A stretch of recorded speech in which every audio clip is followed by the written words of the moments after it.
वह एक माई उसने चादर बनाई और उठा के हुजूर की बारगाह में ले आई। आका अलैहिस्सलाम ने उस चादर को ओढ़ा, घर में तशरीफ ले गए। चादर आका अलैहिस्सलाम ने ओढ़ी, ओढ़ के हुजूर अलैहिस्सलाम मजलिस से सहाबा में आए। एक राबी देहाती आदमी खड़ा हुआ, अर्ज करने लगा, या रसूल अल्लाह सल्लल्लाहु अलैहि वसल्लम, ये चादर कितनी प्यारी है, आप ये चादर मुझे इनायत फरमाएं। वहीं से हुजूर अलैहिस्सलाम उठे, घर में तशरीफ ले गए। घर में जाके आका अलैहिस्सलाम ने उस चादर को उतारा, जिस तरह पहले तय की हुई थी उसी तरीके से आका अलैहिस्सलाम ने तय फरमाई और आके उस अराबी सहाबी को दे दी।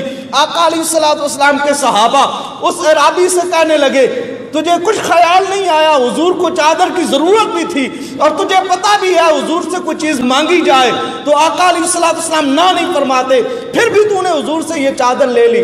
वो अर्ज करने लगा कि ऐ मेरे दोस्तों, पहले मेरी बात तो सुनो ना, मैंने ये चादर क्यों मांगी है। मैंने ये चादर इसलिए नहीं मांगी कि दुनियादारी के लिए इस्तेमाल करूंगा, बल्कि ये चादर मैंने इसलिए मांगी है, जब मैं मर जाऊंगा इसके अंदर मुझे कफन दिया जाएगा।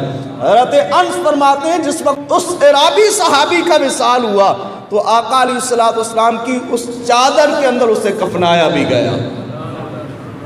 इससे ये मालूम हुआ कि अगर कोई बरकत वाली चादर हो तो उस चादर का भी इस्तेमाल कफन के अंदर किया जा सकता है।